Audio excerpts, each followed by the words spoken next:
Hello ಮಕ್ಕಳೇ, ಪರೀಕ್ಷಾ ತಯಾರಿಗಾಗಿ ಗ್ರಾಫ್ ವಿಧಾನವನ್ನು ಯಾವ ರೀತಿ ಮಾಡಬೇಕು ಅನ್ನೋದಕ್ಕಾಗಿ ಈ ವಿಡಿಯೋವನ್ನು ಮಾಡ್ತಾಯಿದ್ದೀವಿ.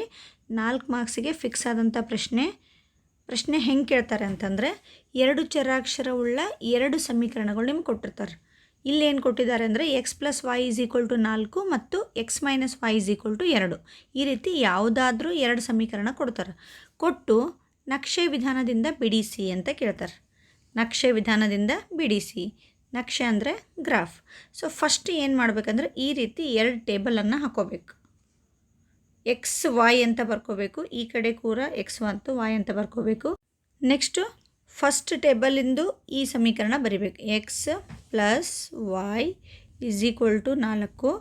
ಎರಡನೇ ಸಮೀಕರಣದಲ್ಲಿ x - y = 2. ಈ ರೀತಿ ಬರ್ಕೊಳ್ಬೇಕು.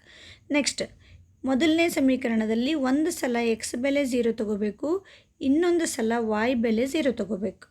ಒಂದು ಸಲ x ಬೆಲೆ 0 ತಗೋಬೇಕು, ಇನ್ನೊಂದು ಸಲ y ಬೆಲೆ 0 ತಗೋಬೇಕು. ಅದೇ ರೀತಿ ಎರಡನೇ ಸಮೀಕರಣದಲ್ಲಿ ಕೂಡ ಒಂದು ಸಲ x ಬೆಲೆ 0 ತಗೋಬೇಕು, ಇನ್ನೊಂದು ಸಲ y ಬೆಲೆ 0 ತಗೋಬೇಕು. ಈಗ ಈ ರೀತಿ ಟೇಬಲನ್ನು ಕಂಪಲ್ಸರಿ ಯಾವುದೇ ಗ್ರಾಫ್ ಕೊಡಲಿ 2 ಟೇಬಲ್ XY, ಇಲ್ಲಿ ಕೂಡ XY, ಒಂದು ಸಲ x0 y0, ಈ ಕಡೆ ಕೂಡ x0 y0, ಇಲ್ಲಿ ಮೊದಲನೇ ಸಮೀಕರಣ, ಇಲ್ಲಿ ಎರಡನೇ ಸಮೀಕರಣ. ಇಷ್ಟು ಯಾವುದೇ ಸಮೀಕರಣ ಕೊಟ್ಟರೂ ಕೂಡ ಇದೇ ರೀತಿ ಬರ್ಕೊಳ್ಬೇಕು ಫಸ್ಟು. ಈಗ x0 ತೊಗೊಂಡಾಗ y ಬೆಲೆ ಎಷ್ಟಾಗ್ತದೆ ನೋಡಬೇಕು, y0 ತೊಗೊಂಡಾಗ x ಬೆಲೆ ಎಷ್ಟಾಗ್ತದೆ ಅಂತ ನೋಡಬೇಕು. ಎರಡೂ ಸಮೀಕರಣಕ್ಕೂ ಈ ರೀತಿ ಸಪ್ರೇಟಾಗಿ ಮಾಡಬೇಕು. ಫಸ್ಟಿಂದ ನೋಡೋಣ. x ಬೆಲೆ 0 ತೊಗೊಂಡಿರಿ. x ಬೆಲೆ 0 ತೊಗೊಂಡ್ರೆ ಏನಾಗ್ತದೆ, x ಹೋಗಿಬಿಡ್ತದೆ. x ಹೋಯಿತು ಅಂದರೆ ಏನು ಉಳಿತು ನಿಮಗೆ, y = 4. ಸೊ x0 ತೊಗೊಂಡಾಗ y ಬೆಲೆ ಎಷ್ಟು ಬಂತು ನಿಮಗೆ, 4. ಅದೇ ರೀತಿ y ಬೆಲೆ 0 ತೊಗೊಂಡಿರಿ. y ಬೆಲೆ 0 ತೊಗೊಂಡ್ರೆ ಅಂದರೆ ಇದು y ಹೋಗ್ತದೆ. ಸೊ y ಹೋಯ್ತು ಅಂದರೆ x ಬೆಲೆ ಎಷ್ಟು ಸಿಗ್ತದೆ, 4. ಸೊ ಮೊದಲನೇ ಟೇಬಲ್ ರೆಡಿ ಆಯಿತು. ಸೊ ಈ ಕಡೆ ಕೂಡ ಹಾಗೆ ಮಾಡಬೇಕು. So x0 ತೊಗೊಂಡಿದ್ದೀರಿ. x0 ತೊಗೊಂಡಾಗ x ಹೋಗಿಬಿಡ್ತು ನಿಮ್ಮದು. x ಹೋಗಿಬಿಡ್ತು ಅಂದರೆ ಏನಾಯಿತು, -y = 2 ಬಂತು. ಸೊ y ಬೆಲೆ 2 ಬರ್ತದೆ. ಇಲ್ಲಿ ಮೈನಸ್ ಇರೋದ್ರಿಂದ ಮೈನಸ್ ಕೂಡ ನೀವು ಬರಿಬೇಕು. Next y0 ತೊಗೊಂಡಿರಿ. ಸೊ y0 ತೊಗೊಂಡಾಗ ಕಂಪ್ಲೀಟ್ y ಹೋಗಿಬಿಡ್ತು. y ಹೋಗಿಬಿಡ್ತು ಅಂದರೆ x ಬೆಲೆ ಎಷ್ಟು ಬರ್ತದೆ ನಿಮ್ಗೆ, 2. ಈ ರೀತಿ ಫಸ್ಟ್ ನೀವು 2 ಟೇಬಲ್ಗಳನ್ನು ನೀಟಾಗಿ ರೆಡಿ ಮಾಡ್ಕೊಳ್ಬೇಕು. ಸೊ ಯಾವುದೇ ಸಮೀಕರಣಗಳು ಕೊಟ್ಟರೂ ಕೂಡ ಈ ರೀತಿಯೇ ನೀವು ಮಾಡಬೇಕು.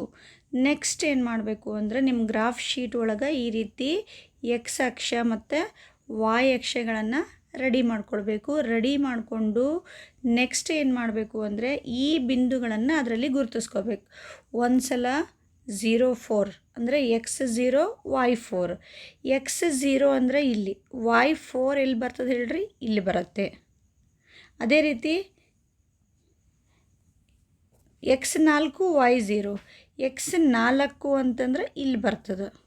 ಸೊ 0ಇಂದ ಸ್ಟಾರ್ಟ್ ಮಾಡಬೇಕು. ಒಂದು ಸಲ y ಬಿಂದು ಹಾಕಬೇಕು. ಅದೇ 0ಇಂದ ಸ್ಟಾರ್ಟ್ ಮಾಡಿ ಒಂದು ಸಲ x ಬಿಂದುವನ್ನು ನೀವು ಹಾಕಬೇಕು.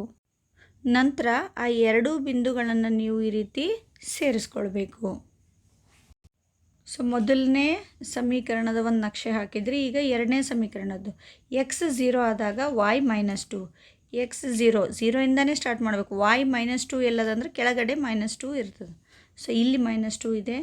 ಅದೇ ರೀತಿ ಇನ್ನೊಂದು ಬಿಂದು x2 ಆದಾಗ y0 0 ಮೇಲೆ ನಿಂದಿರಬೇಕು. x2 ಅಂದರೆ ಎಲ್ಲಿ ಬರ್ತದೆ, ಇಲ್ಲಿ ಬರ್ತದೆ.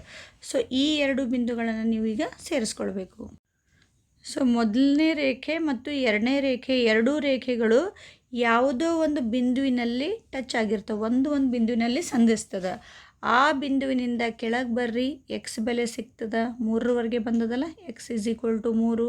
ಅದರಿಂದ ಈ ಕಡೆ y ಅಕ್ಷಕ್ಕೆ ಬರ್ರಿ. ಎಷ್ಟು ದೂರ ಬರ್ತೀರಿ, y = 1. ಸೊ x = 3, y = 1 ನಿಮ್ಮ ಪರಿಹಾರ. ಇನ್ನೊಂದು ಇಲ್ಲಿ ಏನು ಬರೀಬೇಕು ಅಂದರೆ ಸ್ಕೇಲ್ ಅಂತ ಕಂಪಲ್ಸರಿ ನೀವು ಬರೀಬೇಕು. x ಅಕ್ಷ ಮತ್ತು y ಅಕ್ಷದ ಮೇಲೆ ಯಾವ ರೀತಿ ಅಳತೆಗಳನ್ನು ನೀವು ತೊಗೊಂಡಿದ್ದೀರಿ ಎಲ್ಲದಕ್ಕೂ ಇದೇ ರೀತಿ ಸ್ಕೇಲ್ ಬರೆದ್ರೂ ನಡೀತದೆ. ಸೊ x ಅಕ್ಷದ ಮೇಲೆ 1 ಸೆಂಟಿಮೀಟ್ರ್ ಅಂದರೆ 1 2 3 ಹಾಗೆ ತುಂಟ್ರಿಲ್ಲ. 1 ಸೆಂಟಿಮೀಟರ್ = 1 ಮಾನ. ಅದೇ ರೀತಿ y ಅಕ್ಷದ ಮೇಲೆ ಕೂಡ 1 ಸೆಂಟಿಮೀಟರ್ = 1 ಮಾನ. ಇದೇ ರೀತಿ ನಾವು ಸ್ಕೇಲ್ ಬರೀಬೇಕು.